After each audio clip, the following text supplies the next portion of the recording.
Ya, kita kembali ke topik keberangkatan ibadah umroh, di mana keberangkatan pertama ibadah umroh akan dilaksanakan besok di tengah peningkatan kasus COVID varian Omikron. Lalu bagaimana kesiapan keberangkatan, terutama prosedur untuk melindungi jemaah dari paparan virus COVID-19. Kami akan mendiskusikannya dengan dua narasumber yang bergabung melalui virtual. Ada Azhar Ghazali, Ketua Tim Advance Mitigasi Sistem Umroh Ampuri, dan ada Diah Pitaloka, anggota Komisi 8 DPR RI, dan kami juga sudah berusaha untuk mengundang pihak pemerintah, dalam hal ini Kementerian Agama, untuk bergabung dalam diskusi. Namun sejauh ini pihak Kementerian Agama belum bisa bergabung. Saya langsung ke Pak Azhar dulu yang baru saja melakukan mitigasi penyelenggaraan ibadah umroh. Bagaimana hasil mitigasi sejauh ini yang sudah dilakukan oleh Ampuri, Pak Azhar? Baik, bismillahirrahmanirrahim. Assalamualaikum warahmatullahi wabarakatuh. Waalaikumsalam. Kami baru saja, benar tadi yang disampaikan bahwa kami baru saja selesai melakukan perjalanan dengan total 15 hari perjalanan kami.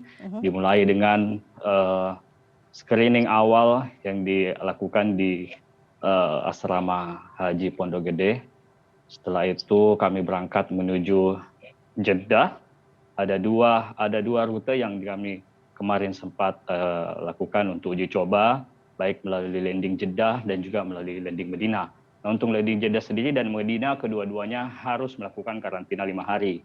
Harus melakukan karantina 5 hari, setelah itu baru bisa melaksanakan ibadah umroh atau ziarah untuk di Medina dulu. Karena dari Jeddah kami harus berangkat ke Medina, dan yang di Medina, hotel yang di Medina yang ditempati karantina itu sekaligus juga sebagai hotel yang akan mereka tempati sampai mereka selesai melakukan ziarah di Masjid Nabawi dan di makam Nabi Shallallahu Alaihi Wasallam, tentu saja.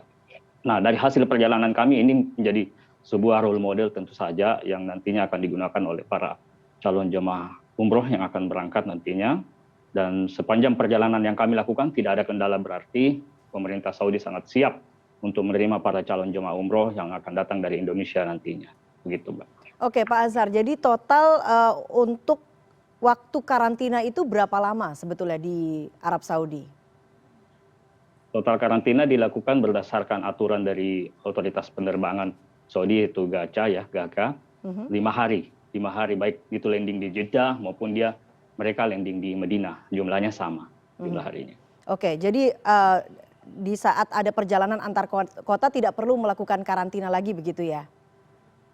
Tidak perlu. Jadi begitu kita sudah selesai melakukan karantina, baik sudah mau melakukan ibadah di Madinah ataupun di Masjidil Haram Mekah, kita tidak perlu lagi melaksanakan karantina. Akan tetapi pemerintah Saudi saat ini, sementara kita ketahui lagi ada peningkatan varian Omikron di sana, tapi mereka juga tetap sudah berjanji untuk tetap tidak akan melakukan lockdown. Tapi yang kita saksikan adalah pengetatan di sana sini. Pada saat kita dulunya kita beribadah tidak sudah rapat, yang terjadi saat ini sehari setelah saya tiba di Medina sudah mulai dilakukan pelonggaran. Mereka agak menjaga jarak, terus pengetatan pemakaian masker juga sudah mulai dilakukan. Jika ada pelanggaran akan dikenakan sanksi 1.000 rial gitu. Dan juga pada saat kita berada di kawasan seputar tempat beribadah tidak diperkenankan untuk berkerumun pada saat kita melakukan ibadah. Setelah selesai melakukan ibadah tidak diperkenankan lagi untuk berkerumun. Oke, jadi kalau Pak Azhar memantaunya sejauh ini pihak Arab Saudi sudah sangat ketat dan bisa menjaga begitu ya para jemaah umroh ini melakukan ibadah tanpa khawatir terpapar virus COVID-19, begitu? Ya, kesimpulan saya seperti itu, karena sangat berbeda dengan kita berangkat di masa pada saat normal kita melaksanakan umroh. Mereka sangat ketat sekali, banyak sekali petugas keamanan yang betul-betul bertugas secara ketat dalam mengawasi kami semua, sehingga tidak ada kesempatan untuk kami berlama-lama berkumpul di satu tempat gitu. Kita harus terus bergerak. Begitupun pada saat kita masuk ke kawasan Masjidil Haram, yang dulunya kita bisa melaksanakan salat sebelum kita melakukan tawaf, ini tidak bisa lagi. Kita harus langsung begitu masuk ke area tawaf, kita sudah harus langsung melaksanakan tawaf, sa'i, dan setelah sa'i pun tidak bisa melakukan tahallul di sekitar lokasi sa'i, tapi harus keluar dari wilayah sa'i. Gitu. Oke, sekarang saya ke Budia. Budia, bagaimana kemudian DPR melihat persiapan dan juga tadi pemaparan Pak Azhar yang tergabung dalam tim advance ini untuk keberangkatan jemaah umroh besok jemaah umroh asal Indonesia akan melakukan keberangkatan perdana. Apa saja catatan DPR soal keberangkatan ini? Catatan kita tentu adanya banyak sekali regulasi baru.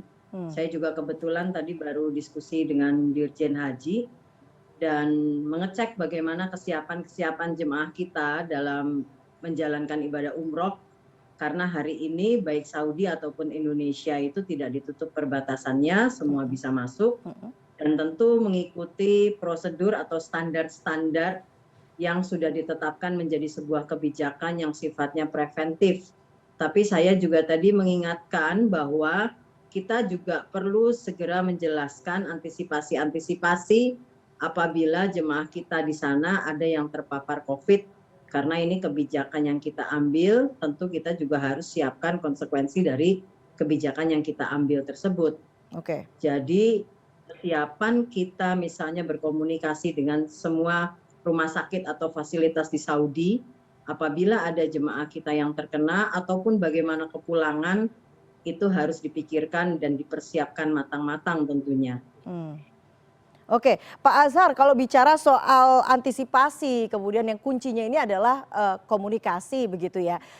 Kita tahu kemarin sempat beberapa kali nih Kementerian Agama memberikan teguran kepada pihak Ampuri ataupun pihak penyelenggara ibadah haji, ibadah umroh. Ada yang kemudian berangkat sebelum diperbolehkan, ada juga kemarin teguran pada saat keberangkatan tim advance. Nah, bagaimana kemudian kelanjutan dan juga klarifikasi dari Ampuri soal ini? Baik, dari sekretariat kami sendiri di Jakarta, kami sudah melakukan silaturahmi ke Kementerian Agama dan kembali semua sudah cair, suasananya tidak seperti yang kemarin lagi dan kami datang sekaligus untuk menyampaikan bahwa apa yang kami lakukan juga bagian daripada edukasi yang nantinya akan memberikan manfaat besar kepada calon jemaah. Itu terbukti dengan dua pelaksanaan penerbangan kami yang bisa dijadikan pembanding antara keberangkatan yang landing Jeddah dan landing Madinah. Pada awalnya ada perlakuan tersendiri yang berbeda.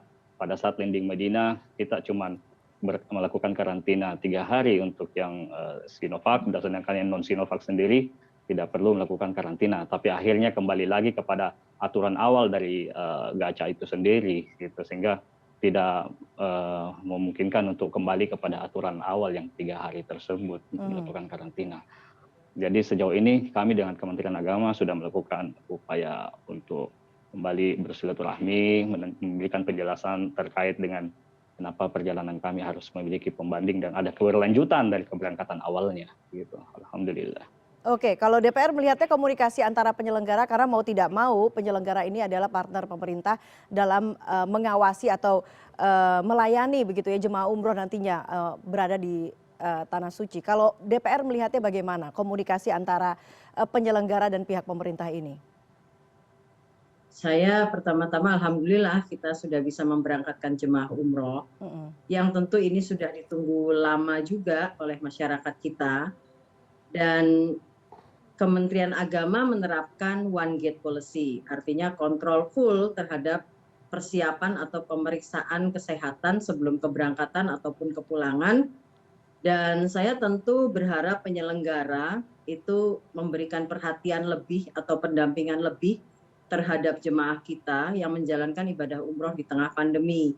Mungkin standarnya juga standar pengawasan, standar pendampingan, lalu makanannya, karena kan nggak semua orang itu aware atau bisa disiplin dalam menerapkan protokol. Kita tentu berharap penyelenggara umroh, ibadah umroh kita tentunya teman-teman di asosiasi penyelenggara umroh itu memberikan standar pengawasan ataupun pendampingan yang sangat tinggi mengikuti protokol COVID untuk menjaga kesehatan jemaah umroh kita di Tanah Suci. Oke, nah itu bagaimana Pak Azhar? Bagaimana kemudian bisa memastikan meskipun tadi Pak Azhar menjabarkan bahwa kalau kemudian ada jemaah yang melanggar nanti akan ada sanksinya dari pemerintah Arab Saudi. Tentunya kita tidak mau itu. Tapi bagaimana kemudian para penyelenggara ini bisa mendampingi para jemaah secara maksimal sehingga karena tadi disebutkan oleh Bu Diah banyak aturan yang kemudian berubah. Bagaimana bisa memastikan jemaah yang berangkat ini memang betul-betul taat dengan aturan yang ada? Tentu saja dimulai dengan regulasi yang kita sepakati bersama gitu, baik dari nanti yang akan dibuat oleh Kementerian Agama maupun hal-hal lainnya yang menjadi tambahan dari PPU berdasarkan pengalaman kami selama dalam perjalanan sebagai tim advance. Yang dari awal tentu saja yang perlu dipastikan adalah keberangkatan mereka dalam kondisi yang sehat. Screening pun dilakukan semisal di asrama haji Pondok Gede harus betul-betul clear kondisi di sana gitu, sesuai dengan aturan dari Satgas COVID itu sendiri, baik pada saat karantina keberangkatan maupun pada saat kepulangan. Semua betul-betul harus berstandarisasi dari Satgas COVID gitu, sehingga kita tidak bisa mengurangi atau paling tidak meminimalisir adanya kasus penularan atau mereka yang terkena wabah dari varian Omikron itu sendiri gitu. Begitupun pada saat berada di sana, pendampingan oleh pihak PPU benar-benar harus mengutamakan protap COVID yang ketat kepada calon jemaah. Pun juga kondisi di sana tidak memungkinkan kita untuk bisa kontak dengan banyak orang, karena begitu ketatnya mereka menciptakan sebuah kondisi yang kita harus patuhi, sehingga banyak hal yang tidak membuat kita tidak bisa seperti dulu lagi gitu. Selain kewajiban kita untuk melaksanakan ibadah umroh saja tentu saja. Adakah prosedur khusus ya kemudian yang diberlakukan dengan merebaknya varian Omikron yang terjadi saat ini, Pak Azhar? Untuk di Saudi maksudnya? Dengan prosedur khusus yang kemudian mungkin berbeda dengan yang sudah diterapkan misalnya dengan varian Omikron ini. Karena kan kita tahu bahwa karena varian Omikron itu kan kita tahu bahwa lebih cepat penularannya dibandingkan dengan varian-varian sebelumnya. Iya, kalau kita lihat apa yang dilakukan pemerintahan Saudi dengan tindakan preventif begitu Omikron sudah mulai meningkat di sana, itu kelihatan sekali ya. Yang saya sampaikan tadi, mulai dari pengetatan, staff yang sudah mulai dijaga jaraknya lagi seperti semula, masker yang betul-betul hampir di setiap tempat ada petugas yang betul-betul memantau kami gitu loh, untuk konsen pada penggunaan masker, termasuk juga gelang identitas yang diberikan kepada kami itu harus selalu digunakan. Kita tidak bisa masuk ke kawasan Masjid Nabawi maupun di kawasan Masjidil Haram melaksanakan sholat 5 waktu kalau kita tidak menggunakan identitas tersebut begitu. Nah, terkhusus masuk pada saat kita mau berumroh ataupun masuk di kawasan Raudah, ada lagi syarat tersendiri. Mereka harus memiliki surat izin, semacam edaran, semacam surat form yang sebagai surat tasrih mereka untuk bisa melaksanakan ibadah di tempat khusus tersebut. Gitu. Jadi ada pembedanya antara masuk ke Masjid Nabawi ataupun masuk untuk sholat di Masjidil Haram dengan kita melaksanakan umroh dan juga mengunjungi Raudah gitu loh. Mereka ada tersendiri lagi identitasnya gitu. Oke, menindaklanjuti tadi mungkin pertanyaan Budiah soal bagaimana antisipasi apabila nanti khawatirnya kemudian ada jemaah yang tertular varian Omikron ini. Kita akan bahas sesaat lagi, kita harus break dulu. Kita akan lanjutkan sesaat lagi, CNN Indonesia Newscast akan segera kembali.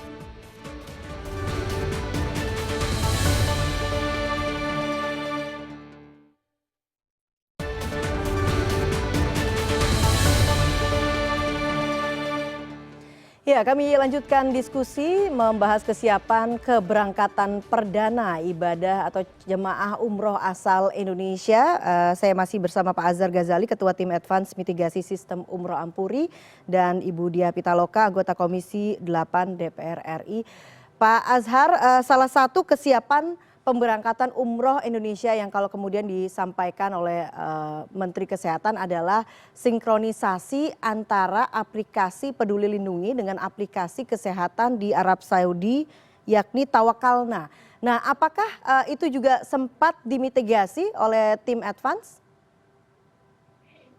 Iya, jadi memang untuk Peduli Lindungi sendiri kan sudah terkonek, terisinkron dengan Siskopato kita ya. Siskopato itu adalah semacam identitas yang harus kita miliki untuk laporan Kementerian Agama, dan itu sudah tersinkron ke Peduli Lindungi kita. Data kita sudah dalam bentuk QRIS barcode, sudah ada di situ. Begitu kita shoot, dia sudah muncul data-data kita di Siskopato dan sudah terkoneksi dengan Peduli Lindungi. Sedangkan untuk Tawakalna sendiri, Tawakalna kan adalah aplikasi yang memang menjadi sebuah aplikasi wajib yang dimiliki orang di Saudi Arabia.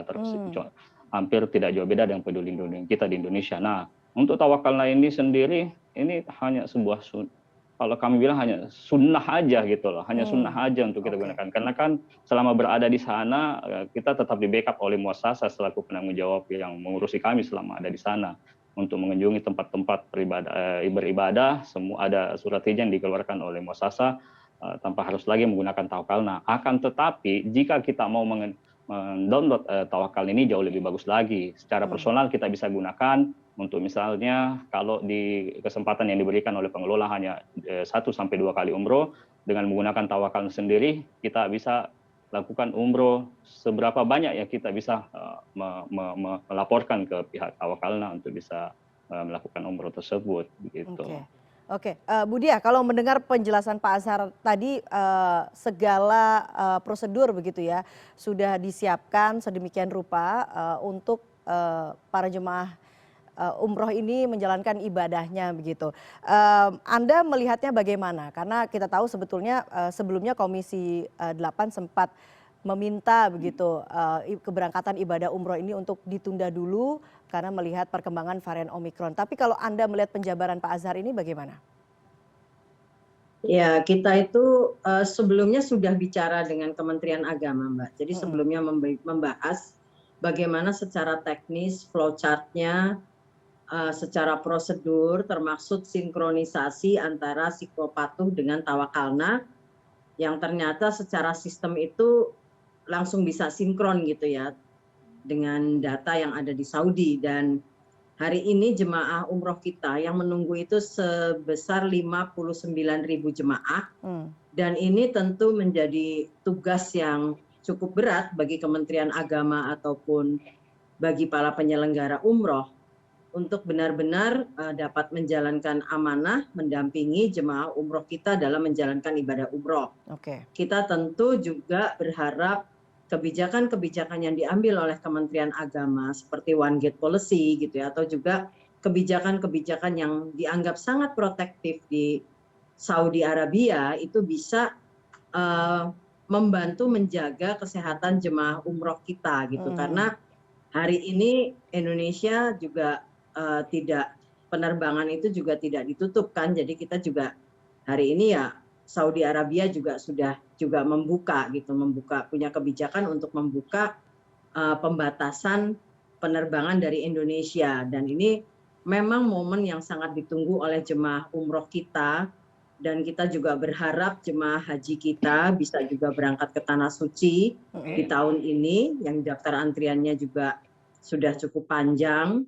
Dan bagaimana kita ya menjaga gitu ya, karena ini kan semuanya masih di tahapan awal gitu. Ini benar-benar kita cermati, benar-benar kita awasi gitu ya, bagaimana para jemaah umroh kita bisa menjalankan umroh. Tentu ini masih pemberangkatan awal, ini akan benar-benar kita perhatikan bagaimana tren yang terjadi di jemaah umroh kita gitu, bagaimana mereka menjalankan ibadah di sana, yang sekarang juga kalau kita dengarkan bagaimana menjalankan ibadah tidak seperti hari-hari biasa, sangat ada pembatasan, misalnya di Masjidil Haram hanya bisa sholat 5 waktu gitu ya, termasuk juga tawaf gitu kan, itu juga tidak bisa berkali-kali seperti biasanya, bahkan kadarnya harus mendaftar dulu.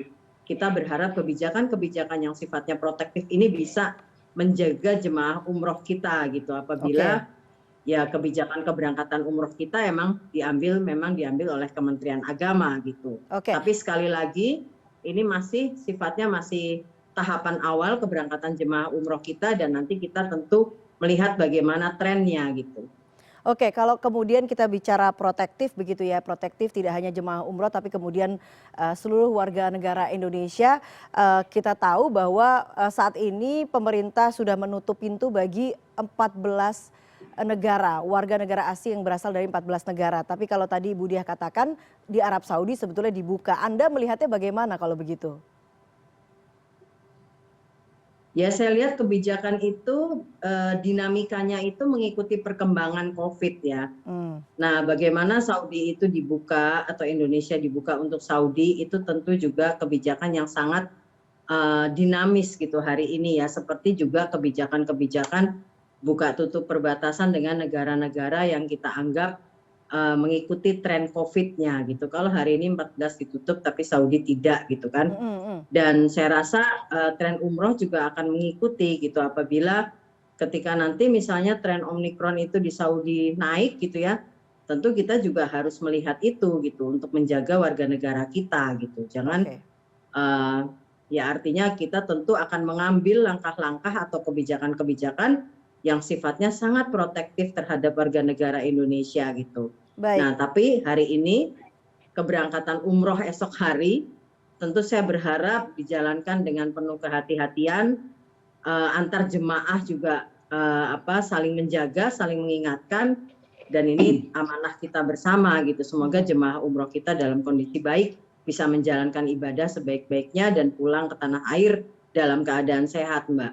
Oke, Pak Azhar, kalau kemudian tadi Budia sempat berbicara soal Omikron, tren Omikron, nah Anda baru pulang dari Arab Saudi, seperti apa perkembangan tren Omikron di Arab Saudi?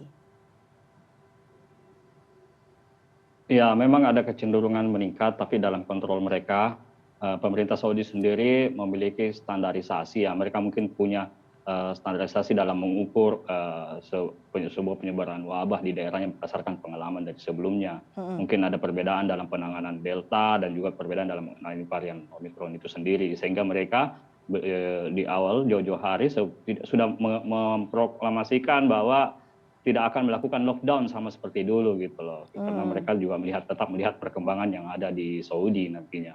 Kita berharap semoga hal tersebut tidak sampai terjadi ya. Umroh juga bisa tetap aman-aman saja. Kita lihat pemerintah Saudi juga karena mereka menjadi penjaga dua tanah haram, mereka juga ikut bertanggung jawab keselamatan dan keamanan jamaah dalam menjadi skala prioritas mereka begitu. Oke, tentunya kita tidak berharap ada jemaah asal Indonesia yang kemudian tertular COVID, tapi langkah antisipasi tetap harus dilakukan. Seperti tadi Budia katakan, Ya, mungkin yang proteksi. dibutuhkan adalah penjelasan, antisipasi yang akan dilakukan apabila kemudian ada yang terdeteksi tertular varian Omikron ini. Apa saja langkah yang sudah disiapkan, Pak Azhar?